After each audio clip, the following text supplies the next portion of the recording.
Halo semuanya, di video ini kita akan membahas model oligopoli yang lain, Bertrand model. Kita pahami dulu konsepnya.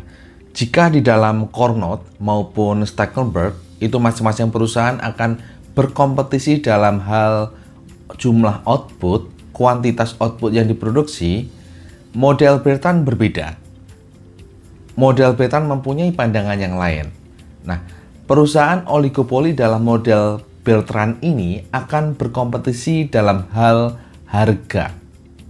Nah, model Bertrand itu berasumsi bahwa produknya itu homogen dan masing-masing perusahaan akan melakukan keputusan secara simultan. Jadi dalam menentukan harga itu dilakukan secara simultan, secara bersama-sama. Tidak ada perusahaan yang menentukan harga terlebih dahulu. Nah, keseimbangan di model Bertrand adalah konsepnya masih memakai konsep Nash equilibrium yang kita sebut sebagai Bertrand-Nash equilibrium. Dalam model Bertrand dan pasarnya adalah pasar duopoli, hanya ada dua perusahaan. Jika harga perusahaan yang satu itu lebih rendah dari yang lain, semua konsumen akan membeli barang di perusahaan tersebut. Produk dengan harga yang lebih mahal itu tidak akan terbeli.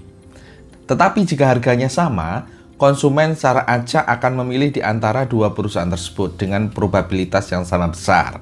Dalam artian, output yang diproduksi oleh kedua perusahaan tersebut itu akan sama besar karena permintaan terhadap kedua perusahaan tersebut juga akan sama besar. Kita akan pahami konsep base response dalam model Bertrand ini. Misalnya perusahaan duopoli dengan karakteristik marginal cost itu sama dengan average cost, nilainya adalah $5 per unit misalnya. Nah, saat perusahaan satu mengenakan harga $10, berapa harga yang dikenakan oleh perusahaan dua jika perusahaan dua berpikir secara rasional? Pasti tingkat harganya adalah tingkat harga yang sedikit lebih rendah dari $10, misalnya $9,9. Dengan harga ini, semua konsumen akan beralih ke perusahaan dua. Profit per unitnya adalah $9,9 dikurangi $5, karena ini average cost per unitnya $5. Oke. Kemudian apa yang dilakukan oleh perusahaan satu? Bagaimana perusahaan satu meresponnya? Perusahaan satu akan mengenakan harga yang lebih rendah lagi, misalnya $9,8. Dengan harga ini, semua konsumen akan beralih ke perusahaan satu lagi. Demikian seterusnya, hingga saat salah satu mengenakan harga $5 yang nilainya merupakan sama dengan marginal cost, sama dengan average cost, apa base respon perusahaan yang lain? Dia tetap dan sama mengenakan harga $5. Kenapa tidak lebih tinggi, misalnya $5,1? Konsumen tidak akan membeli barang dari perusahaan tersebut. Mereka akan tetap memilih perusahaan yang menjual lebih rendah, $5 tadi. Sekarang kenapa tidak 4,9 saja? Iya, kalau kita mengenakan $4,9, semua konsumen akan beralih ke perusahaan kita. Tetapi harga ini kita ingat lebih rendah daripada average cost. Konsekuensinya apa? Oke, semua konsumen membeli ke perusahaan kita, namun kita pasti rugi karena harga yang kita terima itu lebih rendah daripada average cost-nya. Oke, jadi Bertrand-Nash equilibrium-nya adalah masing-masing perusahaan mengenakan harga $5 dan profit pasar itu nantinya akan dibagi menjadi dua bagian yang sama besar. Ini adalah gambaran base response untuk masing-masing perusahaan. Sumbu horizontalnya ini adalah perusahaan satu dan sumbu vertikal adalah perusahaan dua.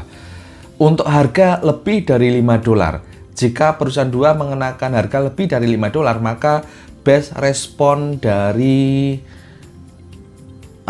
perusahaan satu adalah sedikit lebih rendah daripada harga yang ditawarkan oleh perusahaan dua. Demikian juga sebaliknya. Jadi gambarannya seperti ini. Perpotongannya adalah di titik 5. Artinya perusahaan satu mengenakan $5 dan perusahaan dua mengenakan $5. Inilah konsep Nash equilibrium kita. Ini contoh soalnya, terdapat pasar duopoli dengan kurva permintaan pasar P sama dengan 30 Menhi. Marginal cost tiap perusahaan sama, dan sama dengan average cost-nya, yaitu 3 dolar. Tentukan Bertrand-Nash equilibrium-nya. Oke, tingkat harga dalam Nash equilibrium-nya adalah P yang membuat profitnya 0. Karena ini konsep dari Bertrand tadi. Oke. Sehingga P itu sama dengan AC, sama dengan marginal cost, yaitu 3 dolar. Oke, jadi Bertrand-Nash equilibrium-nya P-nya adalah 3 dan H-nya adalah 27. H27 ini adalah H pasar yang dibagi ke masing-masing perusahaan yang memproduksi tadi, yaitu masing-masing memproduksi 13,5 unit. Bertrand model tadi mengasumsikan bahwa produknya adalah homogen. Namun, yang sering terjadi di pasar oligopoli adalah produknya terdiferensiasi. Maka kita akan membahas kompetisi harga, mirip Bertrand model tadi, tetapi produknya terdiferensiasi. Ini konsepnya. Kritik terhadap model Bertrand tadi adalah asumsi produknya homogen. Untuk produk yang homogen, persaingan antar produsen itu seharusnya itu bukan persaingan harga, lebih tepatnya adalah kepersaingan output. Oke. Persaingan harga itu lebih mungkin terjadi saat produknya itu terdiferensiasi. Misalnya ada perbedaan desain, mutu, daya tahan, penampakan fisik dan sebagainya. Di sini ada pengembangan dari model Bertrand. Untuk kompetisi harga produk terdiferensiasi ini, jumlah output dan harga yang dikenakan tetap memakai konsep Nash equilibrium. Dalam model ini masing-masing perusahaan akan menentukan harganya masing-masing. Sehingga persamaan permintaan tiap perusahaan itu tergantung harga barang tersebut dan harga barang dari produk perusahaan lain. Masing-masing perusahaan mempunyai best response atas penetapan harga dari perusahaan lain yang tergambar dalam reaction curve. Nah, Nash equilibrium adalah perpotongan reaction curve tersebut. Oke, konsepnya sama dengan yang telah kita pelajari di Nash equilibrium. Untuk lebih jelasnya kita ke contoh. Misalnya ada perusahaan duopoli mempunyai fixed cost 20 dolar. Variable cost-nya kosong. Jadi marginal cost-nya 0 juga. Masing-masing perusahaan mempunyai fungsi permintaan seperti ini. H1 sama dengan 12 min 2 P1 plus P2, H2 sama dengan 12 min 2 P2 plus P1. Jika perusahaan tersebut melakukan persaingan harga, tentukan Nash equilibrium-nya. Oke. Kemudian, jika perusahaan tersebut melakukan kolusi, tentukan harga dan kuantitasnya masing-masing.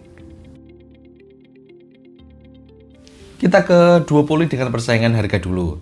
Kedua perusahaan itu mempunyai tujuan untuk memaksimalkan profit. Oke, profit merupakan selisih antara total revenue dengan total cost. Jadi, profit perusahaan satu adalah TR dikurangi TC sama dengan P1 dikalikan dengan H1 dikurangi dengan FC. Kita memperoleh persamaan ini. P1 dikalikan 12 min 2 P1 ditambah P2 dikurangi 20. Oke, sesuai dengan soal, fixed cost-nya 20, H1-nya kita ganti dengan persamaan permintaan ke perusahaan satu. Maka profitnya kita sederhanakan, profit perusahaan satu sama dengan 12P1 dikurangi 2P1 kuadrat ditambah P1P2 dikurangi 20. Nah, agar maksimal, turunan pertama dari profit terhadap P1 harus sama dengan 0. Konsep maksimal yang telah kita pelajari waktu SMA.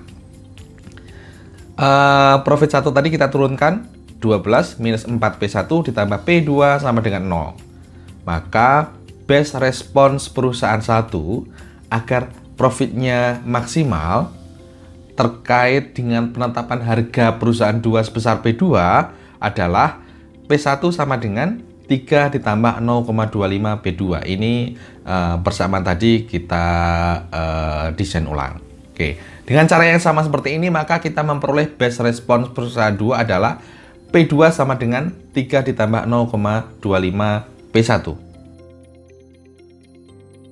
Nash equilibrium terjadi saat kedua reaction atau best response curve itu berpotongan. Jadi 3 ditambah 0,25 P2 ini untuk perusahaan 1, ini kita potongkan dengan 4P2 min 12 ini untuk perusahaan 2. kita peroleh dari persamaan yang telah kita dapat tadi sebelumnya. Kita peroleh P1 sama dengan P2 sama dengan 4, H1 sama dengan H2 sama dengan 8, dan profit masing-masing perusahaan adalah 12. 4 dikalikan 8 dikurangi dengan fixed cost yang tadi 20. 32 dikurangi 20, 12. Bagaimana saat perusahaan tersebut melakukan kolusi? Saat melakukan kolusi, kedua perusahaan akan memaksimalkan profit bersama, memaksimalkan profit gabungan. Oke, kemudian membagi produksi dan profit menjadi dua bagian yang sama besar. Jadi harga di kedua perusahaan juga akan sama. Oke, Q1 sama dengan 12 minus 2P1 plus P2, maka Q1 sama dengan 12 min P. Oke, Q2 sama dengan 12 min P juga. Maka permintaan pasar total karena mereka seolah-olah menggabungkan produksi, dan nanti bertindak sebagai monopoli, maka permintaan pasar totalnya adalah H sama dengan, kita jumlahkan aja Q1 tambah Q2, 24 minus 2P.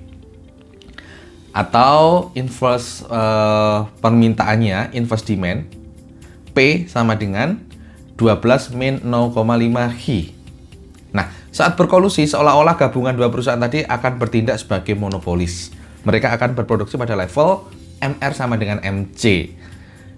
P sama dengan 12 min 0,5 H, maka MR-nya adalah 12 min H. MC-nya adalah 0, karena variable cost-nya adalah 0 tadi. Oke, kita peroleh H-nya 12, dan kita masukkan ke persamaan P, P-nya adalah 6. Jadi, masing-masing perusahaan akan memproduksi 6 unit pada harga $6. Dan profit masing-masing perusahaan adalah TR dikurangi TC, 36 dikurangi 20, $16. Outputnya lebih sedikit dibandingkan dengan oligopoli, dan profit yang diperoleh lebih besar dibandingkan dengan oligopoli tadi. Harganya itu juga lebih tinggi daripada oligopoli tadi dengan dibandingkan dengan kolusi. Dan inilah perbandingan antara oligopoli murni yang kita selesaikan dengan Nash equilibrium tadi dibandingkan dengan saat perusahaan dalam oligopoli tersebut melakukan kolusi, melakukan kerjasama. Dilihat dari sisi harga, collusive equilibrium, jika mereka kerjasama itu akan menentukan harga yang lebih tinggi. Kemudian di perhitungan sebelumnya tadi kita sudah bahas bahwa output yang diproduksi itu akan lebih sedikit jika mereka melakukan kolusi.